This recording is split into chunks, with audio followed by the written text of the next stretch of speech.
There are moments in war when the impossible becomes real. In the spring of 1944, German intelligence detected a massive American armored division massing near the French border. Hundreds of tanks, thousands of troops, artillery columns stretching for miles. The reconnaissance reports were undeniable. Aerial photographs confirmed it. Radio intercepts verified it. Every piece of intelligence pointed to the same conclusion. A major American force was preparing to strike. Hitler's generals panicked. They shifted entire divisions to counter the threat. They diverted precious supplies, reinforced defenses that were already strained, prepared for an invasion that would change everything. But that army did not exist. Every tank was inflated rubber. Every soldier was a carefully painted shadow. Every radio transmission was an elaborately crafted lie.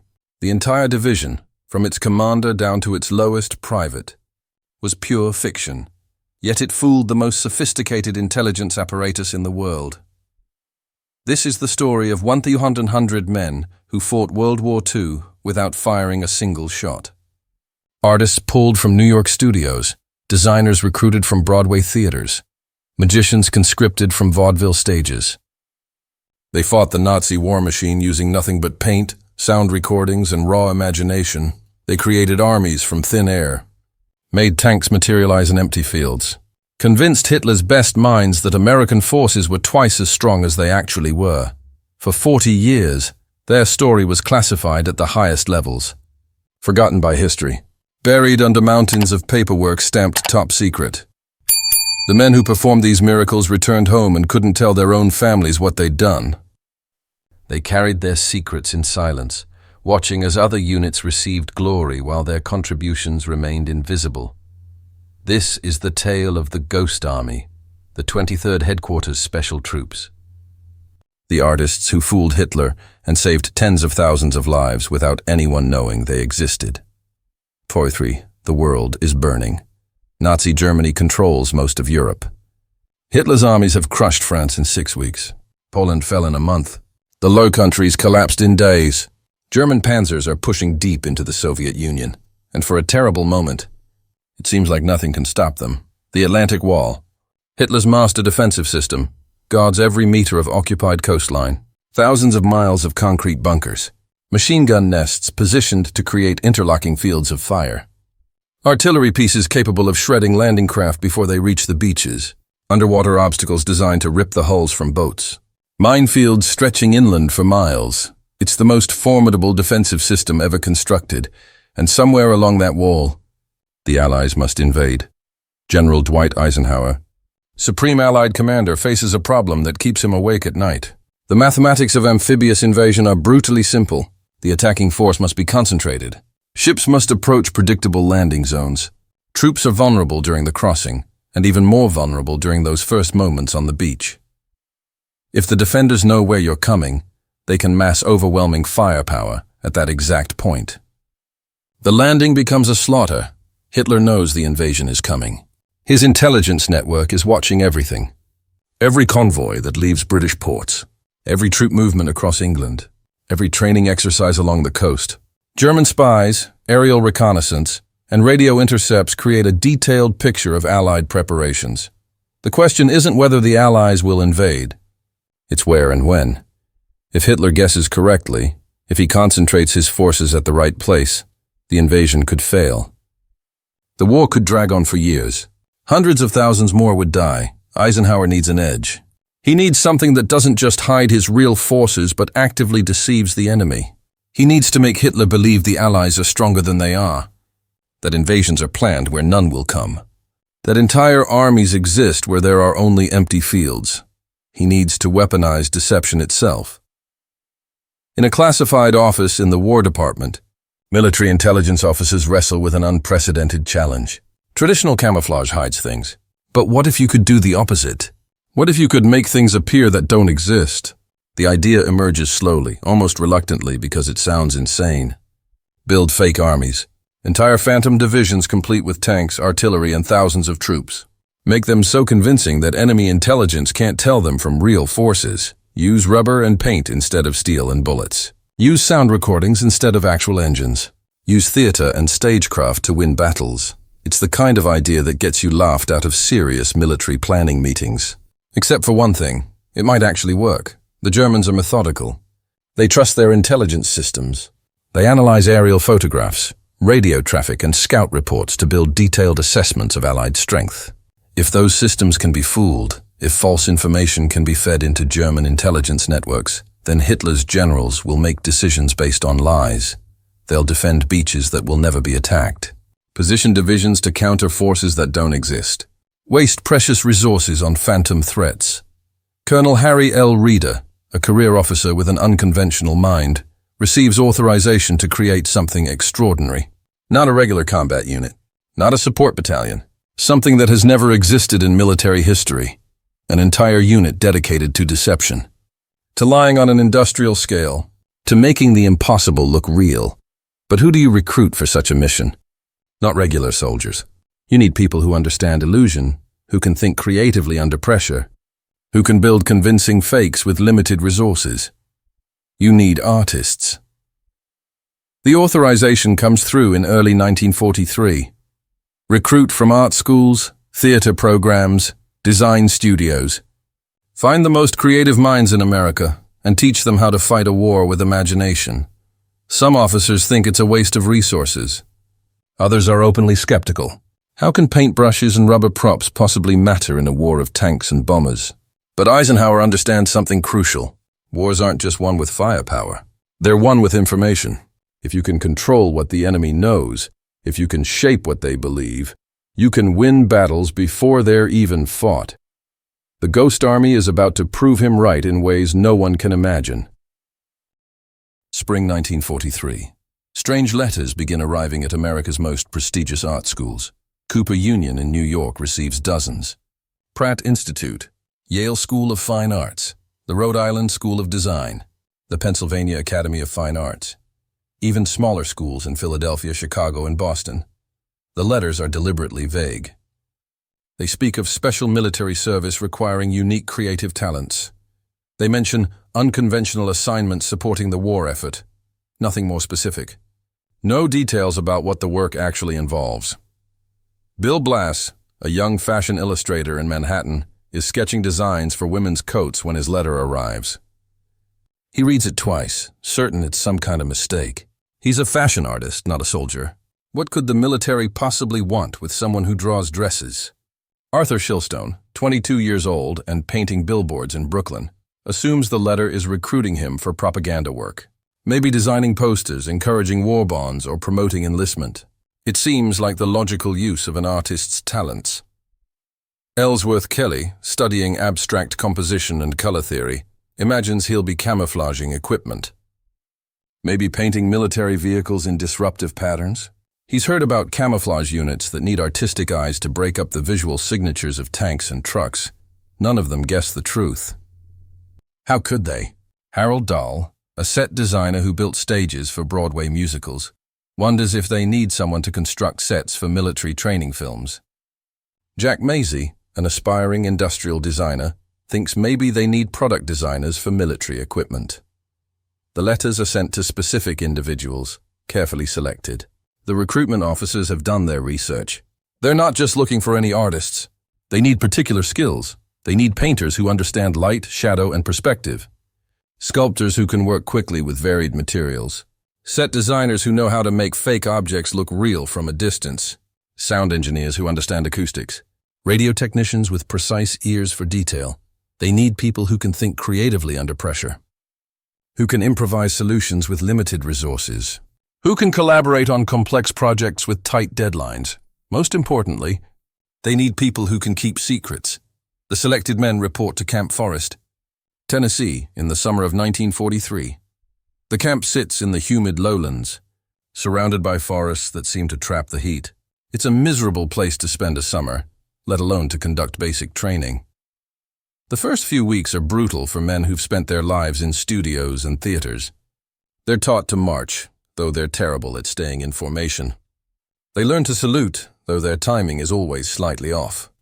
They practice with rifles, though most can barely hit targets at 50 yards. Regular army sergeants look at them with barely concealed contempt. These aren't soldiers. They're soft civilians playing dress-up. They can't run obstacle courses. They struggle with physical training. During drill practice, they constantly break formation. But something interesting happens during practical exercises. When they're asked to construct camouflage for vehicles, they don't just throw netting over trucks. They analyze sight lines, consider how shadows fall at different times of day, experiment with patterns that break up visual recognition. When they're given maps and asked to plan defensive positions, they think about the problem differently. Instead of just looking at terrain and fields of fire, they consider how things appear from different perspectives. What would an enemy scout see from that hill? How would this position look from the air? The regular Army officers start paying attention. On a humid August morning, after 6 weeks of training, the entire unit is assembled in a large hall. Fans try uselessly to move the thick air. The men sit in rows, sweating through their uniforms, wondering what's happening. Colonel Harry L. Reeder walks to the front. He's a serious man with sharp eyes, the kind of officer who measures his words carefully. Behind him, several other officers stand with arms folded, watching the assembled soldiers. "Gentlemen," Reeder begins, "everything I'm about to tell you is classified at the highest level. You will not discuss this with anyone outside this unit. Not your families, not your friends, not other soldiers. What happens here stays here. Understood?" A murmured chorus of "Yes, sir." "You are now part of the 23rd Headquarters Special Troops. Your mission is unlike anything in military history. You will not engage in conventional combat. You will not carry standard infantry weapons. You will not fight the way other soldiers fight." He pauses, letting that sink in. The room is completely silent except for the useless fans. Your job is to deceive the enemy, to impersonate entire divisions of the United States Army, to make the Germans believe we have twice as many forces as we actually possess. Some of the men glance at each other, uncertain if they've heard correctly.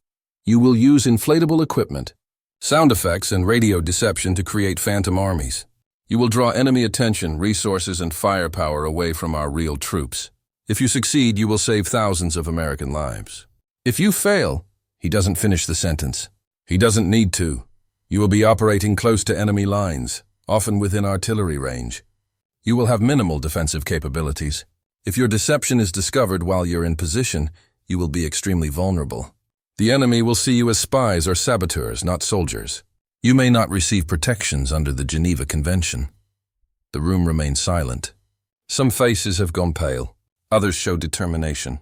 A few look excited at the challenge. This is volunteer service beyond your normal conscription. If any man wishes to transfer to a standard unit, speak to your company officer after this briefing. There will be no shame in that choice. This mission is not for everyone. Reeder looks across the assembled soldiers. Over 1,000 faces looking back at him. But if you stay, if you accept this mission, you will be part of something extraordinary. You will fight with creativity instead of bullets. You will prove that imagination can be as powerful as any weapon. You will save lives without taking them. He steps back. Dismissed. Think about what I've said. Report your decisions by tomorrow morning. The men file out into the humid Tennessee evening. They gather in small groups, talking in low voices. Some are terrified. Others are energized. A few are skeptical that any of this will actually work. By morning, only 12 men have requested transfers. 88 artists, designers, and technicians decide to become ghosts. They have no idea what they're actually signing up for. They can't imagine the missions ahead, the dangers they'll face, the impossible things they'll accomplish, but they're about to find out. The Ghost Army's arsenal is unlike anything ever created for war. Traditional armies measure their strength in firepower, tanks, artillery, infantry divisions. The Ghost Army measures its strength in convincing lies. And to tell those lies effectively, they need specialized tools. The inflatable deception, the first weapon, arrives in crates stamped confidential. When the soldiers open them, they find what looks like deflated balloons. But these aren't ordinary balloons. The inflatable tanks are engineering marvels designed by the U.S. Rubber Company, working with military specifications. Each one, when fully inflated, looks exactly like a real M4 Sherman tank from any distance beyond 50 feet. The detail is extraordinary. Fake treads with realistic wear patterns. A rotating turret that can be positioned at different angles. A main gun barrel that casts authentic shadows. Even the rivets and weld marks match real Sherman tanks, but the entire thing weighs less than 100 pounds. Two soldiers can lift what appears to be a 30-ton armored vehicle. They can carry it across a field, inflate it with a hand pump in 15 minutes, and have a convincing tank that will fool aerial reconnaissance. The secret is in the construction. The rubber shell is supported by an internal framework that maintains the shape under tension. The surface is treated with special paint that reflects light the same way steel does. Shadows are painted on in strategic locations so that even as the sun moves, the tank maintains a three-dimensional appearance. From 200 feet up, the altitude of a typical German reconnaissance plane, they're perfect. From 400 feet, they're indistinguishable from the real thing. The Ghost Army receives other inflatable equipment too. Artillery pieces, half-tracks, supply trucks, even entire anti-aircraft batteries, all made from rubber and painted canvas. All light enough to be carried by hand, but convincing enough to fool trained observers. But there's a problem with purely visual deception. If you create a tank battalion, it needs to sound like a tank battalion. Otherwise, the illusion falls apart the moment anyone listens. The Symphony of War. This is where the sound engineers become crucial. The unit recruits specialists from Bell Laboratories, the premier research facility in America. These are men who understand acoustics at a level most people can't comprehend. They know how sound travels, how it reflects off terrain, how distance affects what you hear. They're given an impossible task: record the sounds of war and make them portable enough to use in the field. They start by recording everything. Real tank battalions conducting exercises, the deep rumble of Sherman engines starting in sequence, the grinding metallic sound of tracks on different surfaces, gravel, mud, pavement, grass, the particular squeak of bogie wheels under load, the transmission whine as tanks shift gears. They record artillery being moved, the hydraulic hiss of guns being elevated, the metallic clang of shells being loaded, the shouted commands of gun crews, the grinding of trucks pulling artillery pieces into position. They record supply operations, convoys of trucks arriving, the backup beepers, the sound of crates being unloaded, forklifts operating, generators running, the ambient noise of a busy military camp. They record maintenance operations, hammers on metal, welding torches, air compressors, the specific sounds of tank engines being repaired, and they record combat sounds, tank guns firing, machine guns in short bursts, artillery batteries conducting fire missions, the whistle of incoming shells, explosions at various distances. All of this is recorded on magnetic wire, the cutting-edge recording technology of 1943. Then comes the real work, editing. The sound engineers spend months in studios, cutting and splicing recordings. They create seamless loops that can play for hours without obvious repetition. They layer sounds to create depth and realism. They adjust volume and frequency to simulate distance. They create complete soundscapes. Morning sounds, engines starting, maintenance beginning, breakfast operations, morning briefings. Daytime sounds, movement, positioning, construction, tactical exercises. Evening sounds, equipment shutdown, camp establishment, guard rotations. Night sounds, periodic guard changes, occasional maintenance, mostly quiet with ambient noise. The result is dozens of hours of material that, when played properly, creates the audio signature of a complete military operation. But how do you play these recordings in a field environment, loud enough to be heard miles away? The engineers design custom loudspeakers. Each speaker unit weighs nearly a ton and requires its own power generator. But it can project sound accurately for up to 15 miles, depending on terrain and weather conditions. These speakers are mounted on half-track vehicles, which can be positioned strategically around a fake encampment. The sound engineers learn to use terrain to their advantage.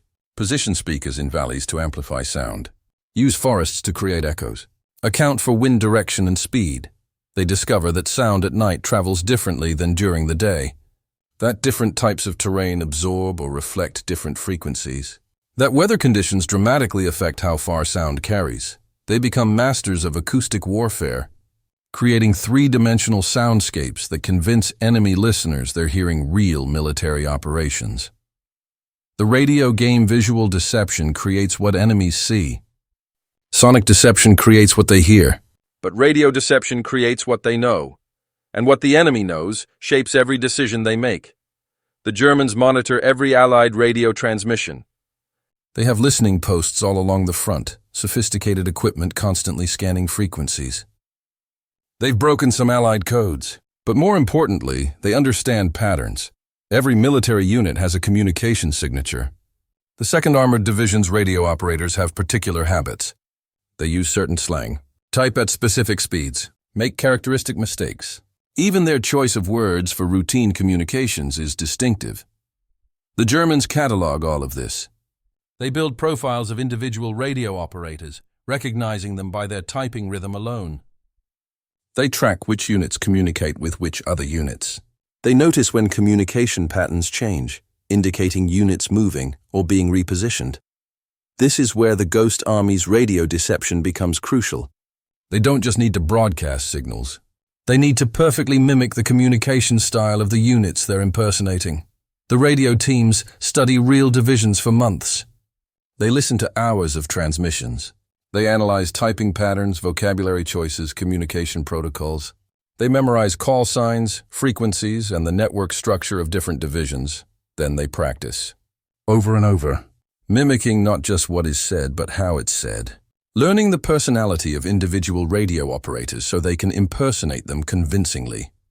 When they're ready, they can take over a unit's radio signature seamlessly. If the 2nd Armored Division moves to a new position, the Ghost Army can start broadcasting from the old position using the 2nd Armored's call signs, frequencies, and communication style. To German intelligence listening in, it appears the 2nd Armored hasn't moved. Meanwhile, the real division operates under radio silence or using a different call sign. The deception works on multiple levels. The Ghost Army can make units appear to be in 2 places at once. They can make single divisions appear to be multiple divisions. They can simulate entire headquarters that don't exist, complete with communication traffic suggesting major operations being planned. German intelligence builds detailed maps of Allied force disposition based largely on radio intelligence. The Ghost Army learns to manipulate what appears on those maps. The visual perfection, but all the sound and radio deception means nothing if the visual element doesn't hold up to scrutiny. This is where the artists truly shine. They don't just inflate rubber tanks and call it done. They create complete military installations that can fool trained observers at multiple levels of examination. Every detail matters. Real tank battalions create specific patterns of ground damage. Tracks leave marks. Grass gets crushed in predictable ways. Mud accumulates in certain locations. There are worn paths between tents. Areas where equipment is maintained show oil stains and metal filings.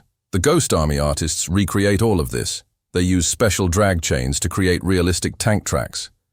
They paint mud splashes on inflatable tanks using real mud mixed with paint, so the color is perfect. They strategically crush grass in areas where soldiers would naturally walk. They build fake command posts complete with radio antennas, but they're careful about the details. Real antennas have guy wires at specific angles. They accumulate dirt and weather damage in particular ways. The Ghost Army replicates all of this. They create fake supply dumps, but not just piles of random crates. Real supply operations follow specific patterns. Ammunition is stored separately from fuel. Medical supplies are positioned near aid stations. Food is kept in cooled areas. The Ghost Army arranges their fake supplies following real doctrine. They even fake the human elements. Laundry hanging on lines between tents, but weathered and positioned correctly. Personal equipment scattered around, but not randomly, in ways that suggest real soldiers living in the space. Helmets placed on logs near tents. Boots outside entrances. Newspapers and letters visible in common areas. They learn to create tire tracks that match specific vehicle types. A Jeep leaves different marks than a 2-ton truck, which leaves different marks than a tank transport. They study the real patterns and replicate them perfectly. When German aerial reconnaissance photographs their installations, the photos show exactly what they should. A fully operational American military encampment complete with armor, artillery, supplies, and the lived-in details that indicate a unit that's been in position for days or weeks. The timing all of this must be done with incredible speed. The Ghost Army can't take days to set up a deception. Real military situations develop too fast. They practice obsessively. Teams compete to see who can inflate and position a tank battalion faster. They time themselves setting up command posts. They drill on unpacking and deploying sound equipment. They get it down to a science. A full deception, with visual elements, sound, and radio, can be deployed in under 4 hours. They can move into a location at night, Set up an entire Phantom division before dawn and have it fully operational by morning, and they can tear it all down just as fast. If they need to evacuate because enemy forces are approaching, they can deflate everything, pack it up, and be gone in 2 hours. Speed is survival. The longer they're in one place, the higher the risk of discovery. The final element, but there's one more crucial piece. None of this works if the fake units don't behave like real units. Real military operations have rhythms. Morning stand to, meal times, maintenance periods, guard rotations, command briefings. These create patterns that enemy observers watch for. The Ghost Army choreographs all of this. Their sound recordings play appropriate noises at appropriate times. Their radio traffic follows real command schedules. Their fake camps show activity patterns that match real operations. They even send out patrols, small groups of actual soldiers who drive around the area in real vehicles, making sure to be seen by locals and occasionally by enemy scouts. These patrols report back to the fake command posts, maintaining the illusion of a real unit conducting real operations. Officers walk around the fake installations carrying clipboards, looking busy and purposeful. Soldiers are positioned to be seen doing maintenance work on inflatable vehicles, careful to work at distances where the fake equipment still looks real. Everything is theater. Carefully scripted, meticulously rehearsed, and performed for an audience that will kill them if the performance fails. By early 1944, the Ghost Army has perfected their craft. They've practiced every element, tested every piece of equipment, refined their techniques through countless rehearsals. They're as ready as they'll ever be. Because in a few months, they'll be performing these deceptions not on training ranges in Tennessee, but on battlefields in France with German guns pointed at them, and the consequences of a failed performance won't be a bad review. It will be thousands of Allied soldiers dying because the deception fell apart. No pressure. June 6, 1944, D-Day. While the world watches Omaha Beach and Utah Beach, while thousands die in the surf and on the bluffs, the Ghost Army waits in England. They're not part of the initial invasion. They can't perform deceptions until there's something to deceive about. They need Allied forces established in France first, real operations underway that they can then supplement with their phantom additions. But they watch the casualty reports. They see the butcher's bill from those beaches. They understand with crystal clarity what's at stake. 2 weeks later, on June 20th, they board transport ships at Southampton. The crossing is rough. Many of the artists, who've barely gotten used to army life, are desperately seasick. They crouch over buckets while the ship rolls through heavy seas. They land at Utah Beach in the late afternoon. The beach is secured now, but evidence of the battle remains everywhere. Destroyed landing craft, abandoned equipment, hastily marked graves, shell craters. The particular smell of a recent battlefield, cordite and death and disturbed earth. Most of these men have never been near combat. The reality hits them hard. This isn't a training exercise anymore. People are dying here. The war is real in a way no briefing or training could prepare them for. They move inland carefully, convoying through French countryside that's been devastated by weeks of fighting. Destroyed vehicles line the roads. Buildings are reduced to rubble. Civilians watch them pass with hollow eyes. Artillery rumbles in the distance. Not the recordings they've practiced with, but real guns firing real shells at real targets. The sound makes your chest vibrate. It's different from anything they've experienced. They reach their staging area on June 23rd, a field outside the village of Brevans, 7 miles behind the front lines. They can still hear the fighting, see smoke rising from the east. Watch American fighter planes heading toward the battle. The orders come through that evening, their first real mission. Operation Elephant. The 2nd Armored Division, the famous Hell on Wheels Division, is being secretly repositioned to support the assault on St. Lo. It's a crucial offensive. If successful, it will break through German defenses and open the path for a broader advance. But moving the 2nd Armored creates a dangerous gap in the Allied line. If the Germans realize the 2nd has moved, they could exploit that gap. They could launch counterattacks into weakly defended positions. The entire operation could be jeopardized. The Ghost Army's mission: take the 2nd Armored's place. Make the Germans believe that 15,000 men and 150 tanks are still in position when really it's just 100. Artists and their rubber props. They have 48 hours to set up the deception, June 24th. Nightfall, the real 2nd Armored Division moves out under cover of darkness. Their withdrawal is carefully orchestrated to minimize visual and acoustic signatures. They move slowly, quietly, taking secondary roads. The Ghost Army moves in simultaneously. Convoys of trucks carrying inflatable equipment, sound gear, and radio equipment roll into the 2nd Armored's former positions. It's chaos. Controlled chaos, but chaos nonetheless. Teams rush to inflate tanks in the darkness. They use shielded lights so they won't be visible to German observers. The inflation process is harder than in training. The rubber is cold resistant. The hand pumps require steady effort. 2 men per tank, pumping in rhythm, trying to work quickly while staying quiet. Other teams set up fake artillery positions. Canvas and wood frames assembled in the dark, positioned exactly where real guns had been hours before. They have to match the positioning precisely so that German observers watching through scopes won't notice any change.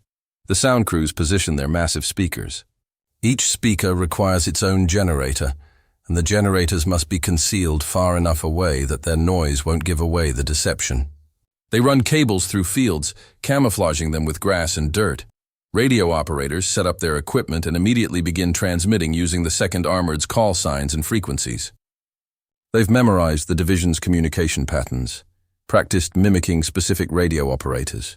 Now they put that training into practice, chatting on the nets, making routine reports, maintaining the fiction that the 2nd Armored is still in position. Artists work by shielded lantern light, painting details on the inflatable tanks, mud splashes, wear marks, unit insignia. Each detail must be perfect because German observers are watching these positions with binoculars and telescopes. By dawn on June 25th, the transformation is complete.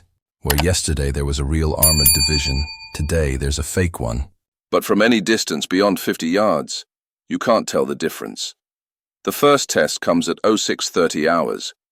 A German observation plane, a Fieseler Storch, makes its regular morning reconnaissance pass over the area. It's high enough to be safe from small arms fire, but low enough to get decent photographs. On the ground, the Ghost Army soldiers hold their breath.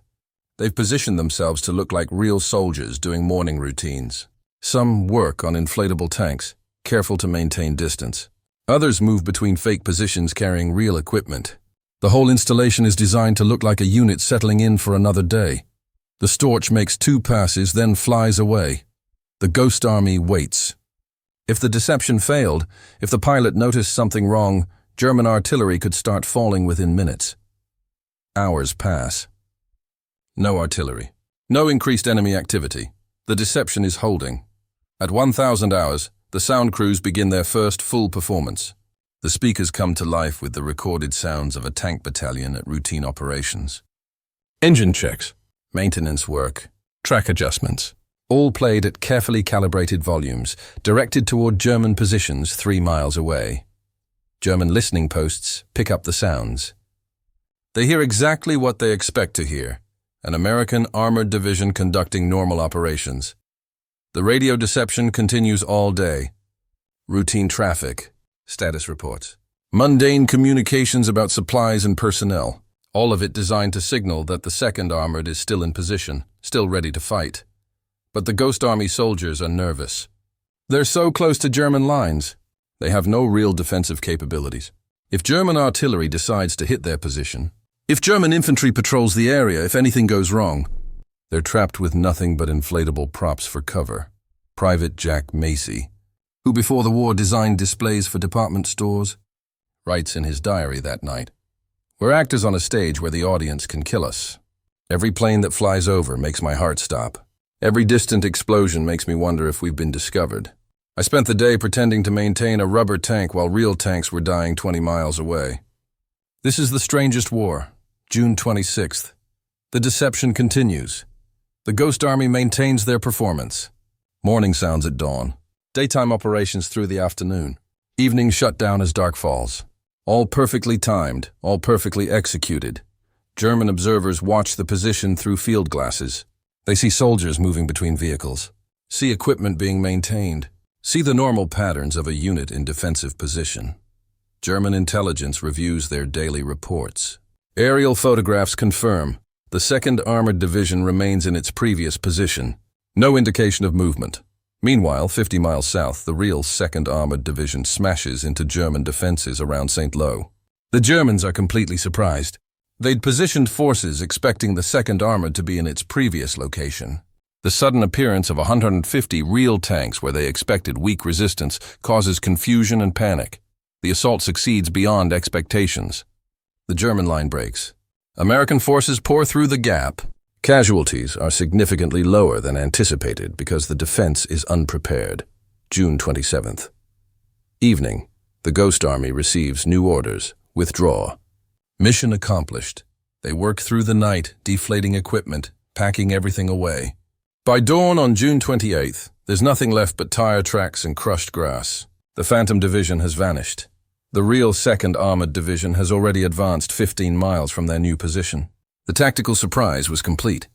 Intelligence reports after the battle will reveal that German commanders were shocked by where the attack came from. They'd been convinced the 2nd Armored was elsewhere.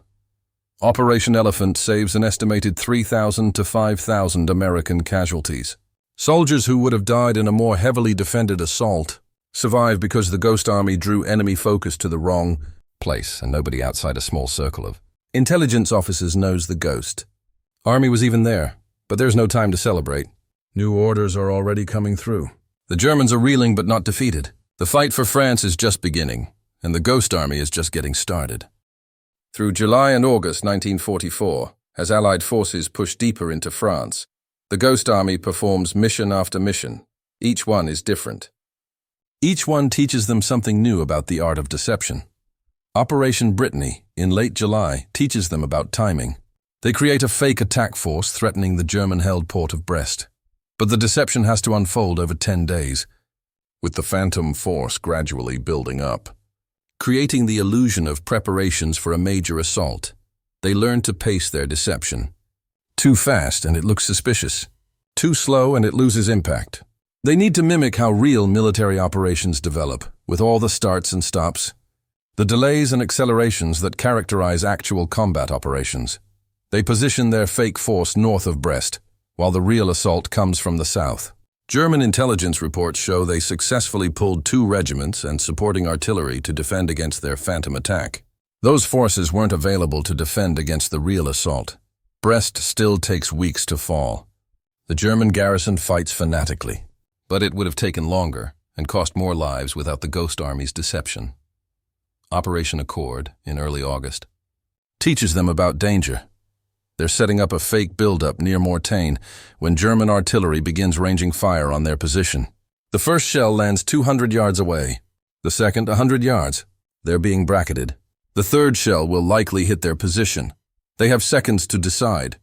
Evacuate and abandon the deception, potentially exposing the real operation they're covering for? Or stay and hope the Germans are firing blind? Lieutenant Fox makes the call. Deploy smoke, immediately. Smoke pots ignite across the position. Within seconds, thick white smoke obscures everything. The third shell lands right in the middle of their fake tank battalion, but the smoke conceals what it hits. An inflatable tank explodes, rubber fragments flying everywhere. Under different circumstances, that would have exposed the entire deception. But the smoke saves them. German observers can't see what was hit. They assume the smoke is a defensive measure, which it is, just not in the way they think. The Ghost Army uses the smoke cover to hastily remove the destroyed decoy and reposition others. When the smoke clears 15 minutes later, the position looks intact. The Germans stop firing, apparently satisfied they've inflicted some damage but haven't destroyed the position. The soldiers' hands shake for hours afterward. They'd been seconds from disaster, but the deception held. They learn another crucial lesson. Always have an exit plan. Always have contingencies. The margin between success and catastrophic failure is razor thin. Operation Bettenburg in September teaches them about persistence. They're maintaining a deception in Luxembourg, making a single infantry division appear to be 3 divisions. The mission is supposed to last 3 days. It stretches to 8. Living with the constant stress of potential discovery for over a week wears on everyone. They have to maintain the illusion day after day, night after night. The sound recordings play on endless loops. The radio traffic continues around the clock. The fake installations have to look lived in, which means constantly adjusting details, creating new wear patterns, repositioning equipment slightly each day to suggest ongoing activity. They learn that long-term deceptions are mentally exhausting in ways that short missions aren't. The fear doesn't spike and fade. It becomes a constant background hum that never quite goes away. But they also prove they can sustain complex deceptions for extended periods. This capability will become crucial in later operations. By autumn 1944, the Ghost Army has established a reputation within Allied intelligence circles. When commanders need a deception, they request the 23rd. The unit that seemed like an experiment has become an essential weapon. They've conducted 12 major operations. They've impersonated 6 different divisions. They've saved thousands of lives. But they're also learning the psychological cost of their mission. They can't tell anyone what they do. They can't explain why they're valuable. When they encounter regular combat troops, they sometimes face contempt from soldiers who think they're rear echelon support troops avoiding real fighting. If only those soldiers knew. The Ghost Army operates closer to enemy lines than many infantry units. They face constant danger, with zero ability to defend themselves. They perform missions where a single mistake could cost thousands of lives. But they carry that burden in silence. Arthur Shilstone writes in his journal, "Today I painted mud on a rubber tank while real artillery fell 2 miles away. Tonight I'll sleep in a tent, knowing German scouts might walk past our position. Tomorrow I might die, and nobody will know what I was doing here. This is the strangest courage. Not the courage to fight, but the courage to pretend, knowing the pretending itself is life and death." November 1944. The weather turns brutal. Rain becomes constant. Fields turn to mud. Temperatures drop toward freezing. The conditions make everything harder. Inflatable tanks become difficult to work with. The rubber gets stiff in the cold. Inflation takes longer. The equipment is more prone to damage. Wind becomes a serious problem. Strong gusts can tear poorly secured decoys from their moorings. But the missions continue. If anything, they become more critical as the Allied advance slows in the face of stiffening German resistance and terrible weather. Operation Wiltz takes them into the dense forests of the Ardennes region. They're creating a fake tank battalion to draw attention away from a real advance to the north. Setting up in the forest is different from open fields. The trees limit what can be seen from above, which reduces the effectiveness of visual deception. They compensate with increased sound and radio deception, but the forest also creates acoustic challenges. Sound doesn't travel the same way through dense woods. The engineers have to recalibrate their speaker placements. Experimenting with positions until the sound reaches German lines convincingly, they discover that night operations in the forest are particularly effective. The Germans can hear the sounds of armor moving through the trees but can't see clearly. Their imaginations fill in the gaps, often making the Phantom Force seem larger and more threatening than the Ghost Army's actual setup. The mission succeeds, but it's exhausting. Working in the cold, wet forest, setting up equipment on uneven, muddy terrain, all while maintaining sound discipline so they don't give away their actual positions. Private Bill Blass, the future fashion designer, writes to his sister, "I can't tell you where I am or what I'm doing. I can tell you I'm cold, wet, and more tired than I've ever been. I can tell you I'm proud of what we're accomplishing. And I can tell you that when this is over, I'll never complain about anything ever again." The letter is heavily censored before it's mailed. Most of what he wrote is blacked out. December brings a new level of intensity. The Germans launch their final major offensive in the West, the Battle of the Bulge. Hitler throws everything into a desperate attempt to split the Allied lines and recapture the port of Antwerp. The Ghost Army isn't directly involved in the Bulge fighting, but they're operating nearby, maintaining deceptions that tie down German units that might otherwise be thrown into the offensive. The weather is the worst they've experienced. Snow, ice, bitter cold. The inflatable equipment becomes incredibly difficult to work with. Rubber cracks in the freezing temperatures. Their hands go numb trying to inflate tanks. The sound equipment struggles in the cold, but they keep working, keep performing, keep maintaining the illusions that keep German forces spread out and confused. By late December, the German offensive has stalled. American forces are counterattacking. The war is turning back in the Allies' favor. The Ghost Army has conducted 20 operations now. They're exhausted, battle-weary in a way that's different from combat troops but no less real. The constant stress of potential discovery, the burden of knowing thousands of lives depend on their performances, the inability to tell anyone what they're doing, it all takes a toll, but they're not done yet. January 1945. The Allies have recovered from the bulge and are pushing toward Germany's final natural barrier, the Rhine River. The Rhine is wide, cold, and fast-flowing. Every bridge has been destroyed by the retreating Germans. Every crossing point is fortified with concrete bunkers, machine gun nests, and artillery positions. Crossing the Rhine will be one of the most dangerous operations of the war. If the Germans know where and when the Allies will cross, they can concentrate overwhelming firepower at those exact points. The Ghost Army receives orders for Operation Bougainville in early February. It's a dress rehearsal for what's coming. They create a fake crossing threat along the Saar River, drawing German attention while real forces cross elsewhere. The mission is successful but nerve-wracking. German patrols come dangerously close to their positions multiple times. During one terrifying moment, a German squad passes within 30 yards of an inflatable tank battalion. The Ghost Army soldiers freeze. Don't breathe. Don't move. The Germans are close enough that they can hear them talking, hear their boots crunching in the snow. The patrol moves on. They don't investigate. Maybe they're tired. Maybe they're not looking for threats in this sector. Maybe they're just lucky. The Ghost Army soldiers don't start breathing normally again for an hour. By March, Allied forces are ready for the main Rhine crossing. Multiple armies will cross at multiple points, but the most critical crossing will be at Wesel, where the 9th Army will establish a bridgehead that can be exploited for a rapid advance into the German heartland. The Ghost Army receives their most important mission yet. Operation Viersen.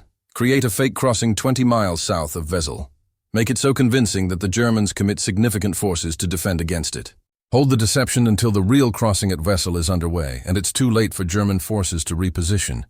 This is it. The mission everything has been building toward. If they succeed, they'll save thousands of lives and help win the war. If they fail, those same soldiers could die in the Rhine. The planning is meticulous. Every detail is considered, every contingency planned for. They'll use every technique they've developed, every piece of equipment they have, every trick they've learned. It will be the most complex deception they've ever attempted, and the most dangerous. They'll be operating practically under the noses of German defenders. Visible from the east bank of the Rhine, within easy range of German artillery.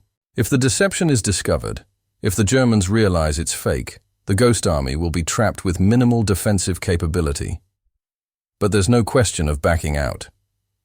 This is what they've trained for, what they've been doing for 2 years. They're the best at what they do, and what they do saves lives. March 18, 1945. The Ghost Army moves into position for Operation Viersen.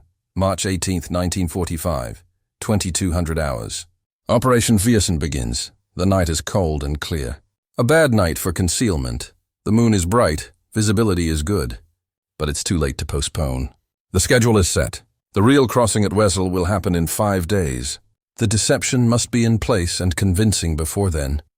The Ghost Army convoy moves through the darkness toward the Rhine. They can hear the river before they see it, a constant rushing sound. When they reach their positions, they can see across to the German-held East Bank. See lights. Hear voices carrying across the water. They're closer to the enemy than they've ever been. Colonel Reeder addresses the unit before they begin. His voice is quiet, but firm. Gentlemen, this is what we've been preparing for. Everything we've learned, every mission we've completed, has led to this moment. The soldiers who will cross at Wesel in 5 days are counting on us, even though they don't know we exist. We will not let them down. The work begins immediately. Teams fan out across the designated area. They work with practiced efficiency, every movement economical and precise. They've done this so many times now that it's almost automatic. Inflatable tanks are unpacked and positioned. 300 of them, spread across a 2-mile front. Each one placed according to actual armor doctrine. Each one carefully oriented to cast realistic shadows. Each one staked down to prevent wind damage. The artists move between tanks with paint and brushes, adding details. Mud splashes on the lower hull, wear marks on the treads, unit insignia on the turrets, Every tank gets the same attention, the same care. Artillery positions go up along the riverbank. Fake 155mm howitzers constructed from wood and canvas. Ammunition dumps positioned nearby. Fire direction centers with observation posts. Everything positioned according to real doctrine for supporting a river crossing. Engineers work on the most audacious part of the deception, fake pontoon bridge sections. They're building what appears to be the beginning of bridge construction, visible from the German side of the Rhine. The sections are convincing from a distance, but completely non-functional up close. The sound crews position their speakers with extraordinary care. The terrain here is complex, with hills and valleys that affect how sound travels. They place speakers to maximize coverage toward German positions while minimizing sound bleeding toward areas where it might give away the deception. The radio deception is the most ambitious they've ever attempted. They're not just impersonating one or two divisions. They're creating the radio signature of an entire corps preparing for a major operation. The 30th Infantry Division, the 79th Infantry Division, the 8th Armored Division, engineer battalions, artillery groups, medical units, supply units, the complete organizational structure of a major Rhine crossing operation. The radio operators have been practicing for weeks. They know the communication patterns, the personalities, the procedures. Now they put it all into practice. Reports about river conditions. Current running at 2.3 meters per second. Water temperature 6 degrees Celsius. Visibility poor due to morning fog. Engineering assessments. Banks are stable on the west side. Approach routes need grading. Recommend positions Alpha through Delta for pontoon assembly. Logistics communications. Ammunition supplies at 85%. Requesting additional smoke shells for screening operations. Tactical discussions. Hour tentatively set for 0400.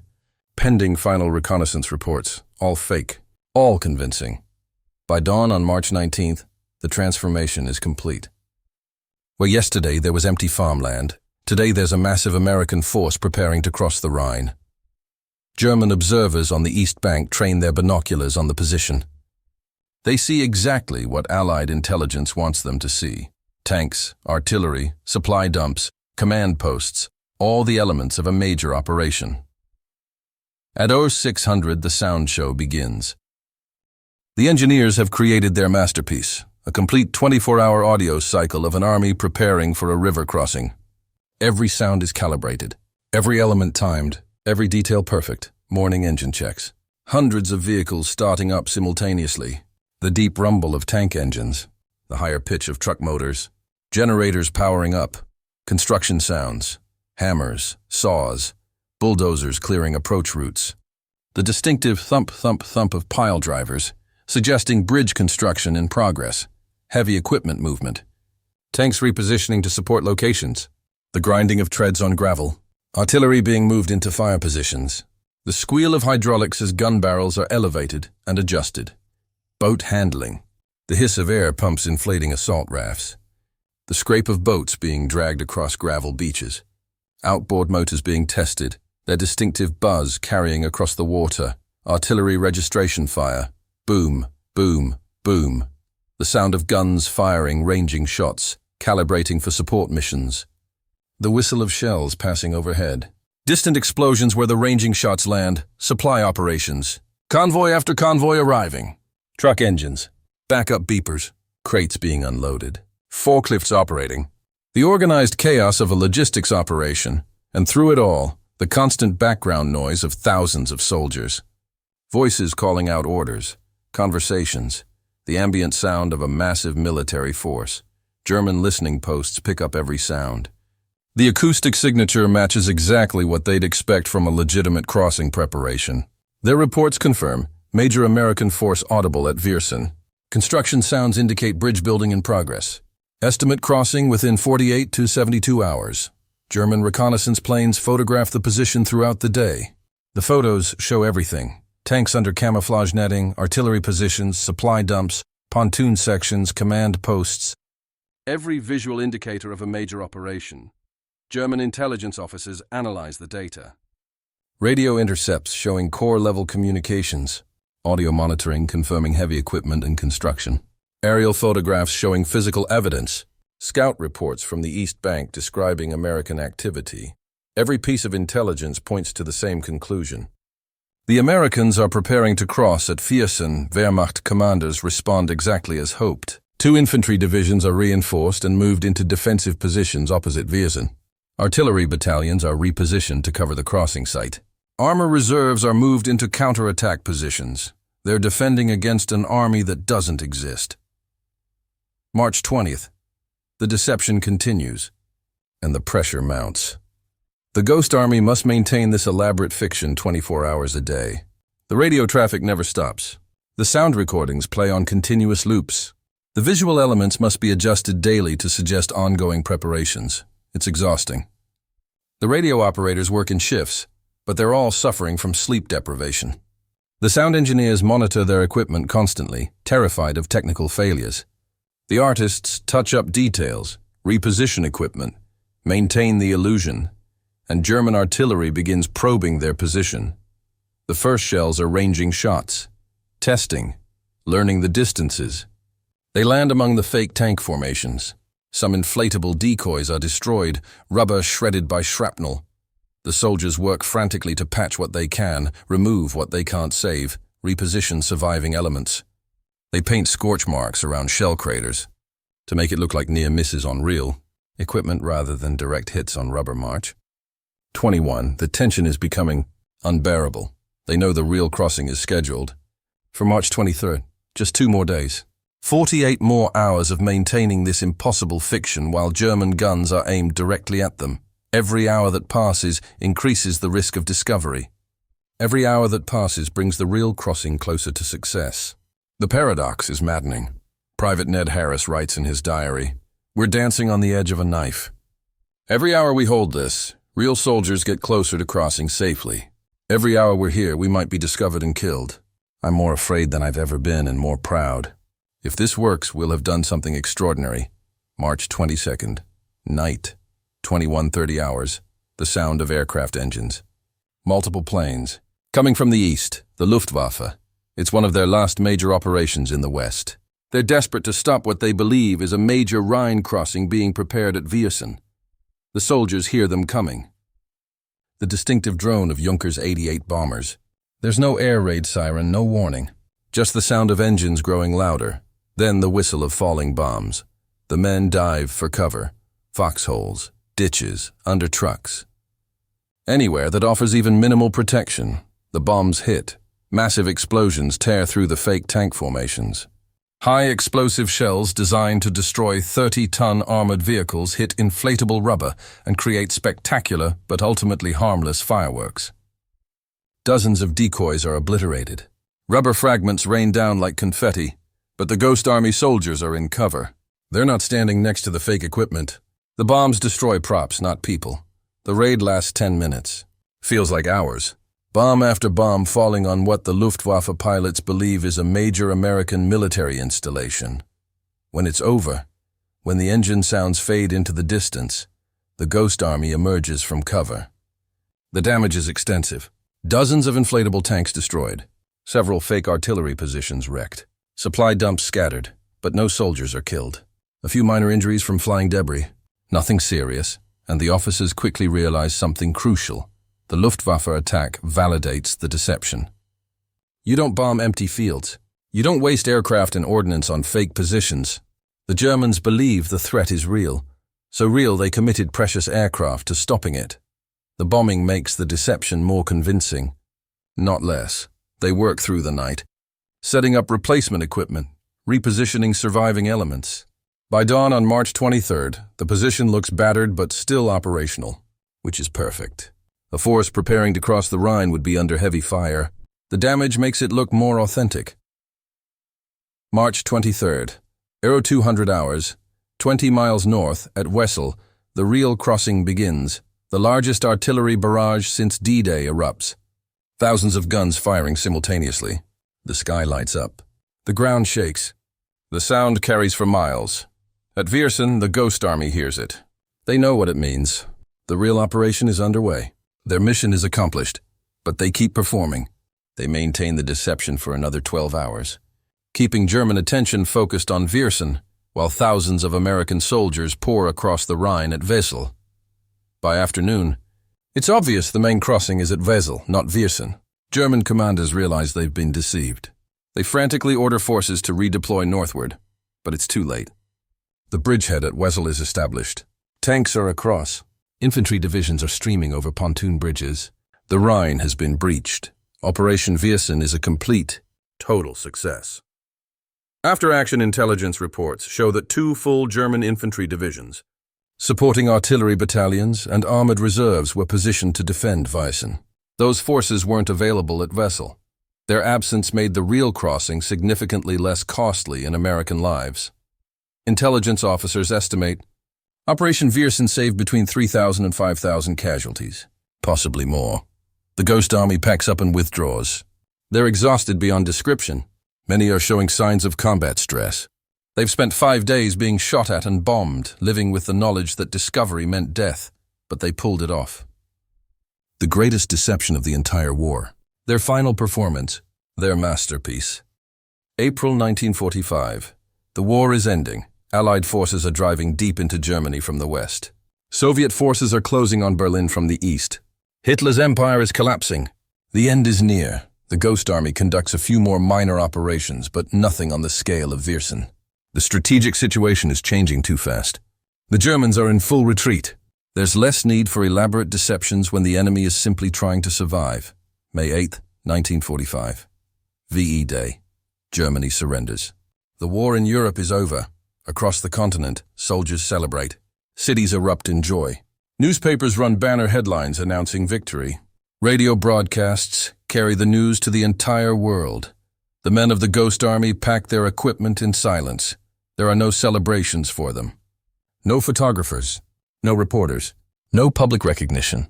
They're processing what they've been through, what they've accomplished, but they're doing it alone. Within hours of the German surrender, every Ghost Army document is stamped top secret and locked away. Every mission report, every after-action analysis, every photograph, every recording, everything classified at the highest level. Officers arrive with non-disclosure agreements. Every member of the 23rd must sign. They're legally forbidden from discussing their wartime service in any detail. Not with families, not with friends, not with other veterans, not with anyone. The penalties for disclosure are severe: court-martial, imprisonment, dishonorable discharge. The official cover story is maintained. They were a tactical camouflage unit, doing routine support work. Nothing special, nothing exciting. Before leaving Europe, they're briefed one final time on operational security. The missions will remain classified indefinitely. There's no expiration date on the secrecy. They must take these secrets to their graves. They board transport ships for America. The crossing takes 2 weeks. It's a strange voyage. Other soldiers share war stories, combat experiences, battles fought, heroics and horrors. It's how veterans process trauma, by talking about it with people who understand. The Ghost Army men stay mostly quiet. They listen to others' stories. They nod, they sympathize, but they can't reciprocate. Their war is locked behind classification stamps. When they reach New York Harbor and see the Statue of Liberty, they feel relief mixed with a strange emptiness. They're home. They survived, but they can't share what they survived. The processing through separation centers is routine. Medical checks, final paperwork, discharge documents. Thank you for your service. Welcome home. Next, no parades for the 23rd, no ceremonies, no public recognition. They disperse into American society like ghosts fading into mist. Bill Blass returns to New York and resumes his fashion career. Within a few years, he's dressing first ladies and Hollywood stars. Nobody knows he spent 2 years painting fake tanks under German artillery fire, Ellsworth. Kelly uses his GI Bill benefits to study art in Paris. He develops the abstract minimalist style that will make him one of America's most celebrated artists. He never mentions that he helped deceive Hitler's generals with rubber props and sound recordings. Arthur Shilstone becomes an illustrator and teacher. His students learn drawing and painting techniques from a man who used those skills to save thousands of lives. He never tells them. Harold Dahl returns to Broadway, designing sets for major productions. Critics praise his realistic work. He never explains where he learned to build fake installations under pressure. Jack Macy becomes an industrial designer, creating museum exhibits. His attention to detail and ability to create convincing environments are legendary. The wartime origins of those skills remain secret. They build lives. Get married, raise families, pursue careers, become successful in their fields. But part of them remains in France, in Belgium, along the Rhine. The memories stay sharp. The fear never quite fades. The pride in what they accomplished has nowhere to go. At family gatherings, when conversation turns to the war, they stay quiet. When their children ask, "What did you do in the war?" they give vague answers. Support work. Nothing exciting. Camouflage stuff. Some children press for details. The fathers change the subject. The gap between what they did and what they can say becomes a barrier. It's a different kind of wound than combat veterans carry, but it's real. They saved thousands of lives, but must pretend they didn't. They accomplished extraordinary things, but must act ordinary. The years pass. 1950s, 1960s, 1970s, 1980s, the Cold War, Vietnam, new conflicts. The world moves on. The Ghost Army remains classified. Some members die still carrying their secrets. Heart attacks, cancer, old age. They go to their graves, never having told their complete stories. Others struggle with the imposed silence. They want their children to understand. They want history to remember. But the files stay locked. 1985. 40 years after the war. A few Ghost Army veterans begin quietly connecting with each other. They organize small reunions where they can finally talk openly about their experiences with people who understand. These gatherings become lifelines, places where they can be honest, where their experiences are validated, where the stories can finally be told, even if only to each other. They bring out artwork they've kept hidden. Sketches made in France, paintings of the countryside, portraits of fellow soldiers, art created in the midst of war. Some have kept journals, though technically forbidden. Personal accounts written in vague terms to avoid disclosure violations, but detailed enough to capture the reality. In 1996, 51 years after the war ends, the Department of Defense finally begins declassifying Ghost Army records. It happens slowly. Boxes of documents become available. Mission reports, after-action analyses, photographs, radio transcripts. The full scope of their operations is revealed. Rick Beyer, a documentary filmmaker, discovers their story. He's fascinated. He begins interviewing surviving veterans, now in their 70s and 80s. The veterans are initially cautious. They've kept quiet so long. But the declassification is real. They can finally talk. The first newspaper articles appear. Small pieces in local papers about local veterans. Then larger features. The New York Times runs a major story. The Washington Post follows. Historians are stunned. Military analysts call it one of the most sophisticated deception campaigns in military history. The scope and success exceed anything they imagined. Museums become interested. The Smithsonian organizes an exhibition, The Ghost Army, Creative Deception in World War II.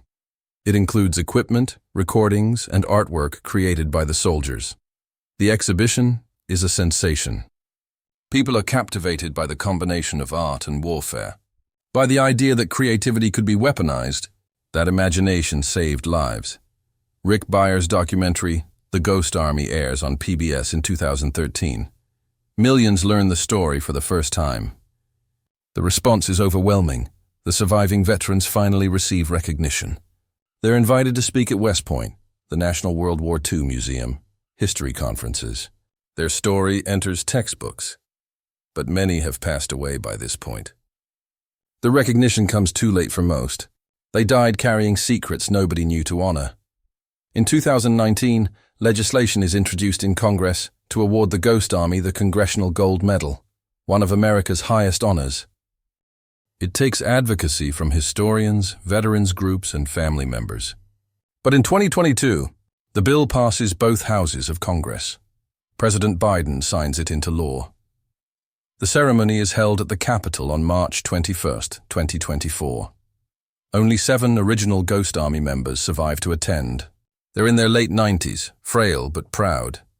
Dozens of family members attend representing fathers and grandfathers who never received recognition in their lifetimes.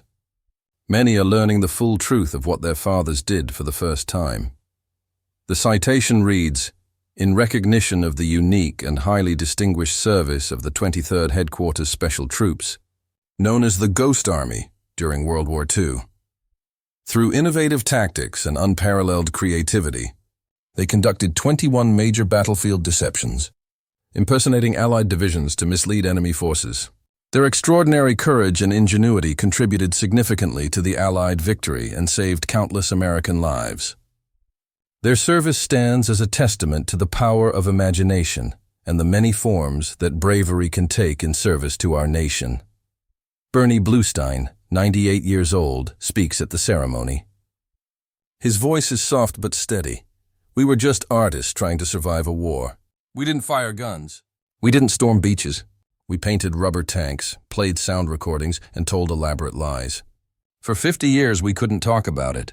Our families didn't know. History didn't know. Now finally, people understand. We proved that creativity is powerful, that art matters, that imagination can change the world and save lives. I wish my friends who didn't live to see this day could be here, but we remember them.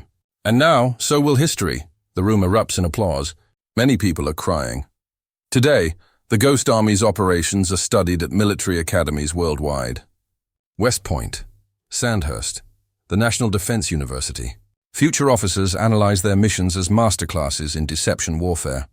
Modern military doctrine on deception, electronic warfare, and information operations traces directly back to principles the Ghost Army pioneered 80 years ago. Their equipment is preserved in museums. The National World War II Museum has a permanent exhibit. You can see the actual inflatable tanks, the massive speakers, the radio equipment. More importantly, you can see their art, the sketches and paintings created by soldiers fighting with brushes instead of bullets. Beautiful, haunting works that capture not just what they did, but how they felt doing it. The Ghost Army proved something profound about human capability and the nature of warfare. That creativity is not frivolous but powerful. That artists aren't separate from the real world. They shape it. That sometimes the most effective solution isn't the obvious one. That unconventional thinkers, given a chance, can accomplish the impossible. 100 men who didn't fit the military mold became one of the most effective units in the entire war. Not despite their creativity, but because of it. They saved tens of thousands of lives. They changed the course of battles. They contributed to victory in ways that remained invisible for half a century. This is their legacy. Not just what they accomplished, but what they proved. That imagination is a weapon. That creativity saves lives. That art matters, especially in the darkest times. The Ghost Army showed us that wars aren't won only with firepower. They're won with intelligence, with creativity, with the courage to think differently. And sometimes, the bravest warriors are the ones who fight without ever firing a shot. 100 artists went to war. They fought with rubber tanks, sound recordings and radio transmissions. They won battles through deception, creativity, and courage. They saved tens of thousands of lives without taking any. For 50 years, their story remained buried in classified files. The men who accomplished these miracles couldn't tell their own families what they'd done. But now we know. Now their story can be told. Now they can finally be honored. The Ghost Army, the 23rd Headquarters Special Troops. The artists who fooled Hitler and proved that imagination is as powerful as any weapon. Their story reminds us that creativity matters. That unconventional thinking can solve impossible problems. That courage takes many forms. And that sometimes the most important contributions to history are the ones nobody knows about. Until now. If this story moved you, if it changed how you see history and what's possible, subscribe to Wardiere. We uncover the hidden stories of war, the classified operations that shaped our world but remained secret for decades. The brilliant minds who changed history but couldn't tell anyone. The moments that saved thousands of lives but were buried in confidential files. From covert missions behind enemy lines to psychological operations that won wars without firing shots, history is full of incredible stories waiting to be discovered and shared. Hit that notification bell so you never miss these stories that deserve to be remembered. Drop a comment and tell us, what other secret operations from history should we uncover next? What stories need to be told? Wardiere, where history's greatest secrets finally come to light. The mission is to create a deception along the Rhine River, making the Germans believe a major crossing is being prepared where none is planned. The real crossing will happen 20 miles north. The Rhine is Germany's last natural barrier. Every crossing point is heavily fortified. The Germans are desperate, fighting for their homeland now rather than conquered territory. They'll defend every inch of the Rhine with everything they have. The stakes couldn't be higher. The Ghost Army deploys in positions that can be observed from the German-held east bank of the Rhine. They're literally under the eyes of the enemy, closer than they've ever been. They build fake pontoon bridge sections visible from across the river. They position inflatable boats and engineering equipment. They create fake supply dumps that suggest preparations for a major assault. The sound deception is crucial here. They play recordings of construction sounds, hammers, saws, bulldozers, pile drivers, the sounds of an army building infrastructure for a river crossing. The Germans can hear it clearly across the water. Radio traffic simulates 2 engineer battalions and supporting armor preparing for the crossing. The communications follow real doctrine for river crossing operations, reconnaissance reports, engineering assessments, supply requisitions, timing discussions. It's the most complete deception they've ever attempted.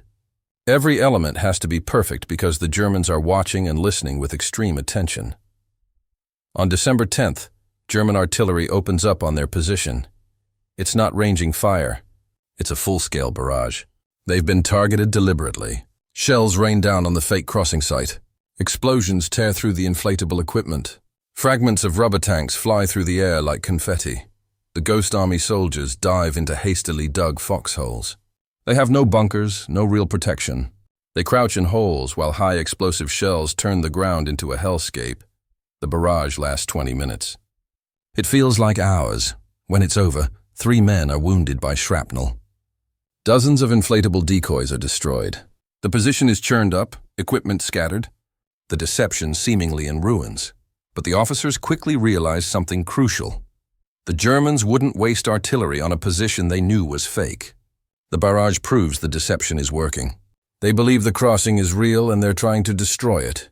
The Ghost Army frantically repairs what they can. They inflate replacement equipment. They reposition surviving decoys. They get the sound equipment working again. By nightfall, the deception is back in operation, though degraded. The soldiers are rattled but determined. They've been in combat now, real combat, and survived.